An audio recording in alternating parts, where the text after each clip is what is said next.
வணக்கம். KN நேரு திருச்சி சிவா மீது பல்வேறு குற்றச்சாட்டுகள் முன்வைக்கப்பட்டு வருகிறது. கூண்டோடு கைதாகும் அமைச்சர்கள் கதை முடிந்ததா? வெளியான தகவலால் பரபரப்பு. நண்பர்களை, இந்த வீடியோவிற்கு ஒரே ஒரு லைக் மற்றும் சப்ஸ்கிரைப் பண்ணிருங்க. திமுகவின் ஏவா வேலு, சேகர்பாபு, KN நேரு மிக முக்கியமான கடனுக்கு காரணமாக பொதுத்துறை நிறுவனங்களுக்கு இவர்களே கடன் வைத்ததற்கு முக்கியமான காரணம் மின்சாரத்துறையில் மட்டும் சுமார் 1,07,365 கோடி கடன் வைத்திருந்ததாகவும், போக்குவரத்து துறையில் சுமார் 43,865 கோடி கடன் வைத்ததாகவும், கிட்டத்தட்ட தனியார் நிறுவனங்களுக்கு டெண்டர்கள் ஊழல், முறைகேடு, கமிஷன் என்ற பெயரில் தமிழ்நாட்டின் கடனை இவர்கள் அதிகப்படுத்தியுள்ளனர். கடந்த 2026 திமுகவின் ஆட்சி முடியும் பொழுது 13 லட்சத்திற்கு மேற்பட்ட கோடி கடன் இருக்கிறது.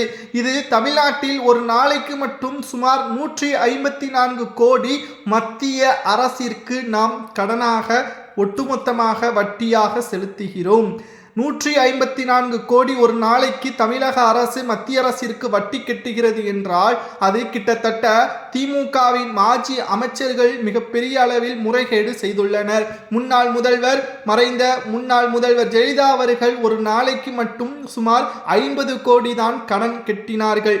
எடப்பாடி பழனிசாமியால் ஆட்சி காலத்தில் 80 கோடியாக கடன் கொடுக்கப்பட்டது வட்டியாக.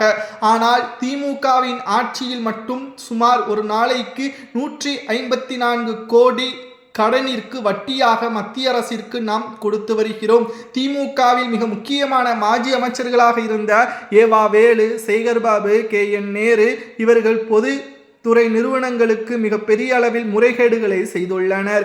அது மட்டுமல்ல, ஸ்டாலின் அவர்களை பொம்மையாக வைத்துக்கொண்டு பல கமிஷன்களை பல நிறுவனங்களிடம் இருந்து பெற்றுள்ளனர். இன்று கல்வித்துறையில் தனியார் கல்வி நிலையங்கள் திறப்பதற்கு NOC வழங்குவதற்கு 35 லட்சம் முதல் 60 லட்சம் வரை கடந்த திமுகவின் ஆட்சியில் நாங்கள் வழங்கினோம் வருடம். ஆனால் இந்த முறை நாங்கள் எந்த ஒரு பணமும் கொடுக்கவில்லை. எங்களது கல்வி நிறுவனங்களை நாங்கள் சிறப்பாக நடத்துவோம். எந்த ஒரு மக்களின் வரிகளை பாதிப்புகளுக்கு உள்ளாக்கக்கூடிய வகையில் பொருளாதாரத்தை மாணவர்களது குடும்பத்திற்கு திணிக்க மாட்டோம் என்பதையும் கல்வி நிறுவன குழுவின் தலைவர்கள் தற்பொழுது வெளியிடக்கூடிய செய்திகளையும் நம்மால் பார்க்க முடிகிறது.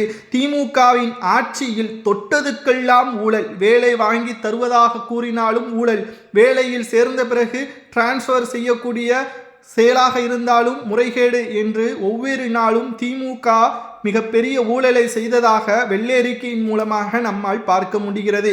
தமிழகம் கடன் வாங்கக்கூடாதா என்று கேட்டால் அப்படி கிடையாது. கடன் வாங்கலாம். வரவு ஒட்டுமொத்தமாக கடனை எந்த செலவிற்கு செய்யப்பட்டது, அதனால் மக்கள் எவ்வளவு பயனடைந்தார்கள், என்ன புதிய திட்டங்கள் மக்கள் மத்தியில் தற்பொழுது வரை புழக்கத்தில் இருக்கிறது என்ற கேள்விகள் தான் இங்கு முக்கியம். பெண்களுக்கு 1000 ரூபாய் வழங்கியதில் மிகப்பெரிய அளவில் கடன். சரி, தமிழகம் முழுவதும் உள்ள குடும்ப தலைவிகளுக்கு வழங்கப்பட்டதா? தேர்வு செய்யப்பட்ட குடும்ப தலைவிகளுக்குத்தான். அவர்களுக்கும் முழுமையாக சென்றதா? அதிலும் வடமாநில குடும்ப தலைவிகளை உள்ளே சேர்த்து அதன் மூலம் பல கோடிகளை கமிஷனாக இவர்கள் பெற்றுள்ளனர் என்ற தகவலும் தற்பொழுது கிடைக்கப்பெற்றுள்ளது. இதனால் KN நேரு, ஏவா வேலு மற்றும் திருச்சி சிவா போன்றவர்களது பெயர் தற்பொழுது இடம்பெற்றுள்ளது. இவர்கள் நிச்சயமாக வழக்கு பதிவு செய்து இவர்களை கூண்டோடு கைது செய்யக்கூடிய ஒரு சூழல் தமிழக அரசியலில் ஏற்படுத்தலாம் என்ற தகவலும் தற்பொழுது கிடைக்கப்பெற்றுள்ளது. தமிழ்நாட்டின் நிதிநிலை அறிக்கை மிகப்பெரிய அளவில் 10 ஆண்டுகள் பின்னோக்கி செல்லக்கூடிய வகையில் தான் கடந்த திமுக ஆட்சி எங்களுக்கு கொடுத்துள்ளது என்றும் தற்பொழுது நிதியமைச்சராக பொறுப்பேற்ற மரிய வில்சன் அவர்கள் தெரியப்படுத்தியுள்ளார். தமிழ்நாட்டில் திமுக செய்த மிகப்பெரிய ஒரு துரோகம் என்ன தெரியுமா? அளவுக்கு அதிகமான கடன்களை பெற்றது மட்டுமல்ல, அதனால் மக்களுக்கு எந்த ஒரு பயனும் அளிக்காத ஒரு கடனை தமிழ்நாட்டின் ஒவ்வொரு பிறந்த குழந்தைகள் முதல் முதியவர்கள் வரை 1,28,000 கடனாளியாக திமுகவின் ஆட்சி தான் நமக்கு கொடுத்துள்ளது. மக்கள் வீதியில் இறங்கி கேட்க ஆரம்பித்ததன் காரணமாக தற்பொழுது ஆட்சி மாற்றங்கள் ஏற்பட்டுள்ளது. சட்டசபையிலும் திமுக ஆட்சி எப்படிப்பட்ட ஆட்சி என்பதை வெள்ளேறிக்க வெளியிட்ட பிறகும் கூட CM சார் கதறல் கத்தம் கேட்கிறதா என்ற பேச்சுகளை உதயநிதி அவர்கள் அணிந்துள்ளார். பதாகைகளையும் தூக்கி சட்டசபைக்கு சென்றுள்ளார். ஆனால் உண்மையான கதறல் தமிழக மக்கள் கதறவில்லை. திமுக தான் கதறுகிறது. ஏனென்றால் திமுகவின் கூட்டணியில் இருந்த முஸ்லிம் லீக், VCK, குறிப்பாக காங்கிரஸ் இவர்கள் எல்லோரும் தற்பொழுது அந்தர்வல்டி அடித்து தாவேகாவின் பக்கம் சென்று விட்டார்கள். வைகோ அவர்களும் வருகின்ற 27ஆம் தேதி மதிமுகவின் பொதுக்குழுவில் எடுக்கப்படக்கூடிய தீர்மானங்களின் அடிப்படையில் கூட்டணியில் தொடரலாமா வேண்டாமா என்ற முடிவிற்கும் வரப்போகிறார்கள். இவர்களது கூட்டணியும் முறிந்தால் நிச்சயம் 2 சட்டமன்ற உறுப்பினர்களும் ராஜினாமா செய்வார்கள். அப்படி ராஜினாமா சென்றால் நிச்சயம் மிகப்பெரிய அளவிலான மாற்றங்கள் தமிழக அரசியலில் ஏற்படும். திமுக வசமாக சிக்கியுள்ளது விஜய் அவர்களது பிடியில் என்ற தகவலும் தற்பொழுது கிடைக்கப்பெற்றுள்ளது.